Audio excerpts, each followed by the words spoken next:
जब मौसम खुशगवार हो जाए, ऊपर से बारिश हो, तो ये किसे अच्छा नहीं लगता है? सभी को अच्छा लगता है। लेकिन जब यही बारिश किसी बाढ़ग्रस्त इलाके में होने लगे तो फिर लोगों की सांसें जो हैं वो टंग जाती है कि अब आगे क्या होगा। तो आज हम आ गए हैं नदी के तीरे तीरे में, समस्तीपुर के कल्याणपुर प्रखंड में, जहां पर एक गांव में हम चलेंगे और देखेंगे कि गांव वाले किस परेशानी में जी रहे हैं और कैसे अपना जीवन यापन कर रहे हैं। तो समस्तीपुर जिला मुख्यालय जो है उससे लगभग 30 किलोमीटर की दूरी पर हम लोग कल्याणपुर प्रखंड में इस वक्त हैं और नेमापुर गांव जा रहे हैं। नामापुर, माफ कीजिएगा, नामापुर गांव है। यहाँ के लोग भी हैं। इस छोटी सी नाव पर आप देख सकते हैं कि ये कितनी छोटी नाव है और इसी पर सवार होकर हम नामापुर गांव जा रहे हैं। लेकिन जो लोग हैं इस नाव पर बैठे हुए हैं, जो इस इलाके के लोग हैं, उनसे बातचीत करते हैं कि क्या कुछ परेशानी होती है। ये बताइए कि ये स्थिति कब से है? जब भी बरसात की मौसम शुरू होता है तो यहाँ बाढ़ आती है। बाढ़ आने के बाद प्रशासन के द्वारा जब हम लोग पूरा हो हल्ला करते हैं तो हम लोगों को कुछ सुविधा दी जाती है। उससे पहले कुछ नहीं, हम लोग को न सरकारी नाव मिलता है न कुछ मिलता है। हम लोग अपने व्यय करके, हायर करके नाव पर चढ़ते हैं, क्योंकि नाव के सिवा कोई सुविधा नहीं है, क्योंकि हम लोग पूरे संसार से कट जाते हैं। क्या नाम हुआ आपका? मेरा नाम मुकुल कुमार मनी हुआ। अच्छा, तो देखिए, मुकुल जी का साफ तौर पे कहना है कि हर साल ये बाढ़ आती है और इसी तरह से प्रशासनिक दावे किए जाते हैं, नेता भी मरहम पट्टी लगाने आते हैं, लेकिन सब जो खर्च होता है, क्योंकि नाव ही एकमात्र सहारा है इस इलाके का बरसात के मौसम में, तो ये कोई प्रशासनिक नाव नहीं है, प्रशासन के द्वारा दिया हुआ नाव नहीं है, बल्कि ये लोग खुद के खर्चे पर इस नाव का परिचालन कराते हैं। फिरोज जी, मैं आपको बोलूंगा, हमारे कैमरा पर्सन का नाम फिरोज जी है। फिरोज जी, देखिए कि क्या आप अपने टीवी स्क्रीन पर आप देख सकते हैं इस वक्त कि किस तरह से आम के पौधे यहाँ पर हैं, आम के पेड़ हैं यहाँ पर, और देखिए क्या नजारा है, आम से लदा हुआ है ये पेड़। बताइए, इस इलाके में इतना बढ़िया यहाँ पर आम लेने वाला कोई नहीं है श्रीमान। यहाँ जो बागवान था सैकड़ों एकड़ में था जो सूख गया बारिश के कारण, हम लोग बाढ़ के कारण।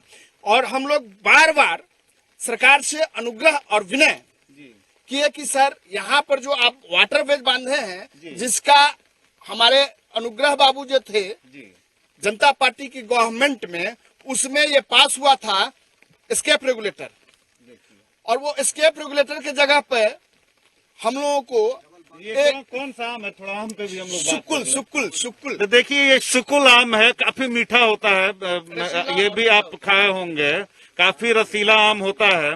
तो देखिए, इस इलाके में बाढ़ग्रस्त इलाका है और यहाँ पर ऐसे ही जो आम के पेड़ है वो फल से लदे हुए हैं, लेकिन कोई तोड़ने वाला नहीं है। ये भाई साहब जैसा कि बता रहे हैं कि बाढ़ की वजह से आम के खरीदार यहाँ नहीं आ पाते हैं, और जाहिर सी बात है कि जब खरीदार नहीं आएगा तो फसल जो है वो तो बर्बाद हो ही जाएगी।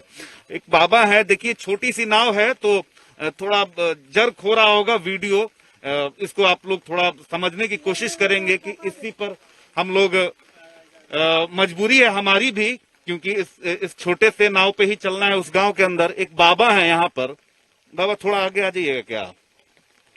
क्या नाम पड़ेगा आपका? चाहे छोड़िए, मैं अच्छा, कब से ये बाढ़ आप देख रहे हैं? ये तो बहुत दिनों, हम लोगों के जन्म से पूर्व का है। हाथ छोड़ दीजिए, कोरोना का समय है जी। 58 से पहले का है। 58 से लगातार बाढ़ आ रही है, जिसके चलते हम लोग बर्बादी का सामना करते आ रहे हैं। आम हो या कोई भी फसल हो, मकई की फसल करते हैं, धान की फसल करते हैं, सारी की सारी बर्बाद हो जाती है और किसी तरह की सुविधा नहीं सरकार से मिल पाती है जी। लेकिन एक बात मैं आप लोगों को बोलूंगा, देखिए, जाहिर सी बात है कि आपकी परेशानी को मैं समझ रहा हूं कि पूरा इलाका जो है लगभग बाढ़ग्रस्त है और सैकड़ों जो घर हैं वो पानी में समाये हुए हैं, लेकिन कोरोना का खौफ भी चल रहा है, तो मास्क नहीं अगर उपलब्ध हो पा रहा है, मैं समझ सकता हूं कि इस इलाके में कुछ आना भी मुश्किल है और यहाँ से कुछ जाना भी मुश्किल है, लेकिन गमछी उमछी लगा के जरूर रखिए, बहुत खतरनाक बीमारी है। ठीक नहीं है, मास्क तो है, लगाए हुए नहीं। क्या परेशानी है बताइए? परेशानी हर जगह है, पानी हम लोग का घर में घुसा हुआ है, बगैर नाव से कोई उपाय नहीं होते। पानी से ज्यादा प्रशासन यहाँ ज्यादा हो रहा है, जो आदमी को दिक्कत बहुत ज्यादा होता कितने है। साल से आप देख रहे हैं ये सब? ये तो हम लोग का लमसम 45 साल की उम्र हो चुका है, तब से हम लोग को पानी का ही देख रहे हैं। तो देखिए ये बचपन से ही यही जो बाढ़ का पानी है, यही जो पानी है, इनकी नियति बन चुकी है। ये बागमती का पानी आपने बताया। जी जी जी, बागमती में। तो देखिए ये बागमती का पानी है। बिहार में जितनी भी नदियों की अगर बात करें, गंगा की बात करें, कोसी की बात करें, या जो भी नदियां हैं, छोटी नदी हो, बड़ी नदी हो, गंडक हो, बूढ़ी गंडक हो, बागमती हो, कमला हो, सभी नदियां इस मौसम में उफान पर आ जाती हैं। तो जाहिर सी बात है कि जब प्रशासन को, सरकार को ये पता रहता है कि ये नदियां जो है इस मौसम में उफनाएंगी ही, तो इंतजाम करना तो भाई आप ही की जिम्मेदारी बनती है ना। सही कहा कि नहीं मैंने? 100% सर। कहना यह है कि आप अभी जो चल रहे हैं हमारे गांव में, ये कई सैकड़ों एकड़ का ये जमीन है। यहाँ पर धान का खेती हुआ था। आप देख रहे होंगे कि छोटा छोटा पौधा दिखाई पड़ रहा है, जिसको ढांचा कहा जाता है। अभी वो 12 फीट का होगा। आप ओनली 1 से 1.5 फीट का ऊंचाई देख रहे हैं, वो 12 फीट का है। लेकिन लोग यहाँ जो नदी से उधर है, जो बाढ़ में नहीं है, और प्रशासनिक लोग कहते हैं कि यहाँ अरहर की खेती है, यहाँ बाढ़ ही नहीं आया। और आप अभी स्वयं देख रहे हैं, आप अपने कैमरामैन के द्वारा दिखला रहे हैं कि यहाँ पर पूरा जल प्लावित है। और यहाँ जितने भी फसल है, धान आपको कहीं दूर दूर तक नजर नहीं आएगा, क्योंकि आप डुबकी मारिएगा तो उसका कहीं जड़ निकले, थोड़ा सा पौधा रोपे और जी जी जी सब चौपट हो गया। लगभग कितने गांव जो हैं यहाँ और या पंचायत जो हैं वो प्रभावित हैं? ये कल्याणपुर प्रखंड में लगभग 1 2 3 4 पंचायत जो 5 पंचायत जो है फुल्ली इससे प्रभावित है। देखिए मनी जी का साफ तौर पे कहना है कि प्रशासन खूब दावे करता है। अभी कुछ दिन पहले ही धान की फसल इन्होंने यहाँ पर लगाया था, लेकिन आप देखिए कहीं आपको धान का जो पौधा है वो कहीं नहीं दिखेगा, धान का बिचड़ा कहीं आपको नहीं दिखेगा। लाखों रुपए खर्च करके किसान जो है वो कर्ज में डूब के और खेती किसानी करता है, और बाद में उसको क्या मिलता है? यही पानी उसके नियति में है। और कहीं ना कहीं प्रशासन और सरकार से सबकी नाराजगी है। समस्तीपुर के हमारे जो संवाददाता हैं, यानी जी मीडिया के जो रिपोर्टर हैं, संजीव नैपुरी भी हमारे साथ इस वक्त मौजूद हैं। संजीव, लंबे समय से आप रिपोर्टिंग कर रहे हैं, क्यों ऐसा हो रहा है कि सरकार बड़े बड़े दावे करती है, अधिकारी लोग भी दावे करते हैं, लेकिन जो स्थिति है आप तो देख ही रहे हैं, टीवी पर हमारे दर्शक भी देख रहे हैं। जी बिल्कुल, ये समस्तीपुर का जो कल्याणपुर प्रखंड का लगभग 5 जो पंचायत है पूरी तरह बाढ़ से प्रभावित होता है, हर साल प्रभावित होता है। बागमती में जो 2-3 पंचायत हैं, कनौजर, गंगौरा, रमजान नगर, ये सलहा, ये सब पंचायत में सैकड़ों घर जो है अब तक बागमती में विलीन भी हो चुके हैं। कटाव हर साल होते हैं, और जब कटाव होते हैं, जब मीडिया के माध्यम से या स्थानीय लोगों के माध्यम से जब प्रशासन तक ये बात जाती है, तो तत्काल जो कटाव रोधी कार्य हैं वो किए जाते हैं, लेकिन कोई ठोस परियोजना नहीं बन सकी है। जो बागमती का जो मृत जो रास्ता था, लोगों का कहना है कि अगर उसको पुनः चालू कर दिया जाए तो ये जो कटाव हो रहे हैं, ये बार बार हर साल जो कहर बरपाती है बागमती, तो शायद उससे लोगों को निजात मिल यानी सके। कहा जा सकता है कि कहीं ना कहीं सरकार और जो प्रशासन है या प्रशासन के जो अलग अलग विभाग हैं उनमें कोऑर्डिनेशन यानी तालमेल की कमी है। जी बिल्कुल, ये एक कार्य योजना बना करके सरकार तक पहुंचानी चाहिए, और जो भी इससे संबंधित जो विभाग हैं उनके साथ एक कोऑर्डिनेशन होना चाहिए। उनको बैठ करके इस पर पूरा विचार करना चाहिए कि आखिर ये परियोजना कैसे उसको मूर्त रूप दिया जा सके। और जो लोग प्रभावित, जो हजारों लोग, लगभग 30 से 35 हजार की आबादी जो हर साल प्रभावित होती है इस प्रखंड में, वो इतनी प्रभावित नहीं होगी अगर इस योजना से। तो बिल्कुल जो भी अधिकारी, जो भी नेतागण इस कार्यक्रम को इस वक्त देख रहे हैं, थोड़ी सी संवेदना अपने अंदर जरूर जगाइए, क्योंकि कल्पना कीजिए कि अगर ऐसे जगह पर आपको छोड़ दिया जाए तो फिर आपकी क्या दुर्गति होगी, वो आप अंदाजा लगा सकते हैं। चलिए, नदी के तीरे तीरे में वक्त हो चला है एक छोटे से ब्रेक का। ब्रेक के बाद बात करेंगे कि आखिर क्या कुछ कारण है जिसकी वजह से ये दशकों से यहाँ पर ये स्थिति बनी हुई है।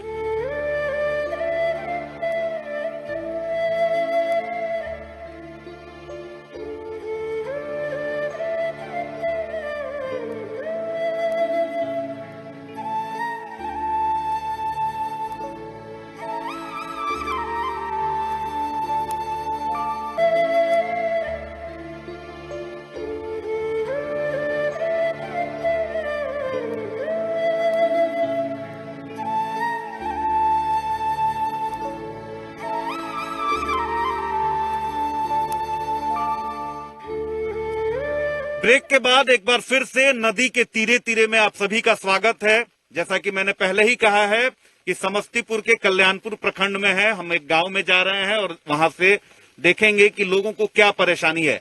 इस बीच अब बात होगी राजनीति की भी, क्योंकि चाहे बाढ़ है, सुखाड़ है, बिहार में अगर किसी गांव में जा रहे हैं या बिहार में कहीं भी चले तो राजनीति की बात तो होती ही है। यहाँ सांसद भी होंगे, विधायक जी भी होंगे और यहाँ पर मुखिया लोग भी होंगे। कभी वो इस स्थिति को देखने नहीं आते हैं? देखिए, हमारे यहाँ के जो अभी विधायक हैं बहुत ही अच्छे विधायक मिले हैं। मैं किस पार्टी के हूँ वो मैं उसका नहीं सपोर्ट करता हूँ, मैं व्यक्तिगत सपोर्ट करता हूँ कि उन्होंने इस क्षेत्र के लिए बहुत सा काम किया है। लेकिन सांसद कौन है हम लोग नहीं जानते हैं, वो कहीं गायब हैं। अति पर लोग की वो गायब हैं। देखिए, चलिए फिर बात करेंगे। देखिए कितना बहुत मुश्किल पेश आता है ये जो नाव, जो छोटी सी ये जो नाव है, इसको जो चला रहे हैं तो कहीं पत्थर से भी ये नाव टकरा रहा। आप अंदाजा लगा सकते हैं, एकदम किसी को पैनिक होने की जरूरत नहीं है, क्योंकि नाव जो है वो थोड़ी डगमगा रही है। बांस का खुट्टा है, बांस का यहाँ पे खुंटा गड़ा हुआ है, उससे नाव को निकालने की कवायद हो रही है। जाहिर सी बात है कि यहाँ दुर्घटनाएं भी होती होंगी नाव को लेके। बहुत सा, और दुर्घटना तो होता ही है। और यहाँ सांप बिच्छू का भी बहुत प्रकोप है। और यहाँ एक छोटा सा स्वास्थ्य केंद्र है जो डिमोलिश हो चुका 1987 जो अगर आपके टीवी स्क्रीन पर जो वीडियो है अगर वो जर्क कर रहा है यानी हिल रहा है तो समझ लीजिए कि इस नाव की क्या स्थिति है। ये नाव ऐसे हिल रही है क्योंकि यहाँ पर एक खूंटे के अंदर ये नाव जो है वो फंस चुकी है। डर तो हमें भी लग रहा है, लेकिन हमने ठाना है, यानी जी बिहार झारखंड ने, जी मीडिया ने ठाना है कि बाढ़ग्रस्त इलाकों में हम पहुंचेंगे, उन लोगों के बीच पहुंचेंगे और हुक्मरानों तक ये बात जरूर पहुंचाएंगे कि किस स्थिति में ये जी रहे हैं। और अब आपको चेतना होगा, आपको अब इनके लिए सोचना पड़ेगा। मैं हिम्मत की दाद देना चाहूंगा जो हमारे कैमरा पर्सन फिरोज जी हैं, वो नाव के एकदम अंतिम छोर पे बैठे हुए हैं, लेकिन जान जोखिम में डालकर काफी अच्छे से वो वीडियो को शूट कर रहे हैं।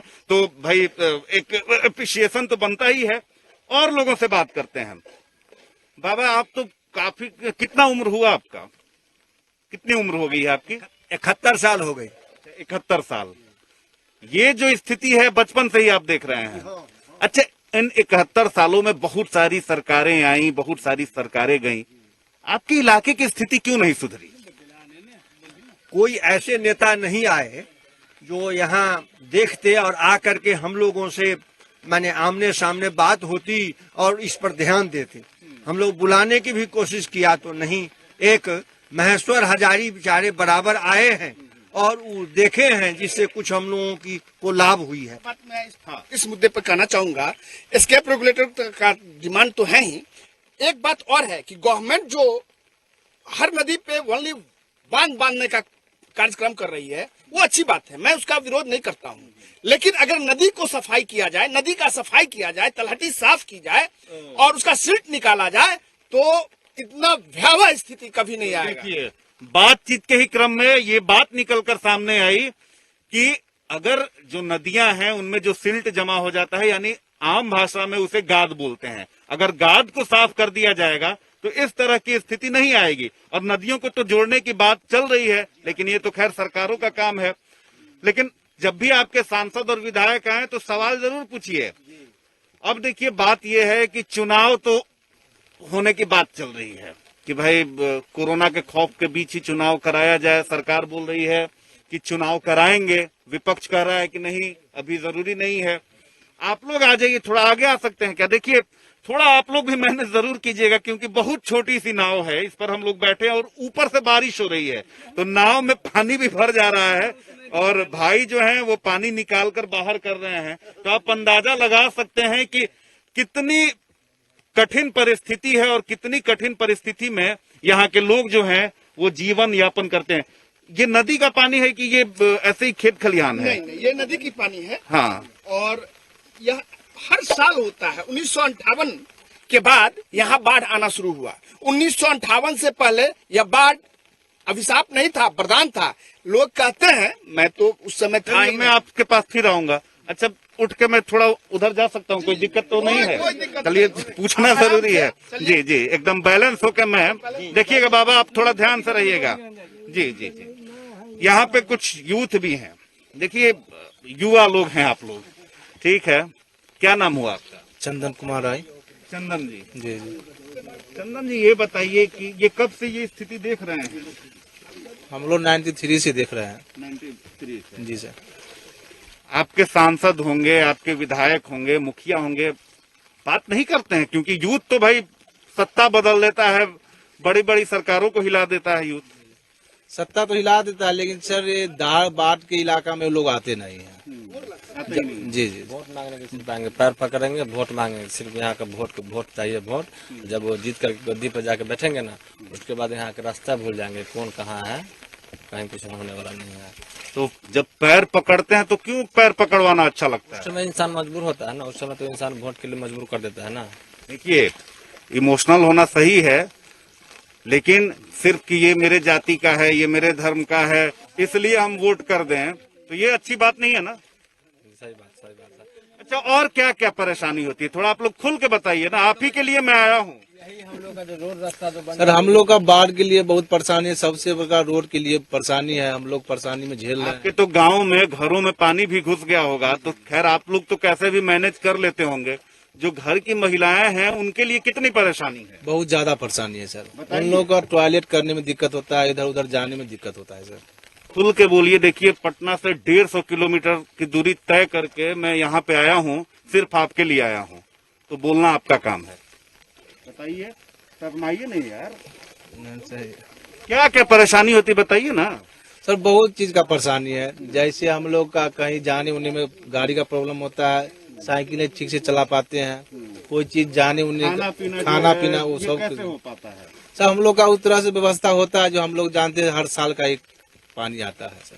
तो देखिए, यहाँ पर इन्हीं लोगों के लिए मैं आया हूँ, कितनी परेशानी है।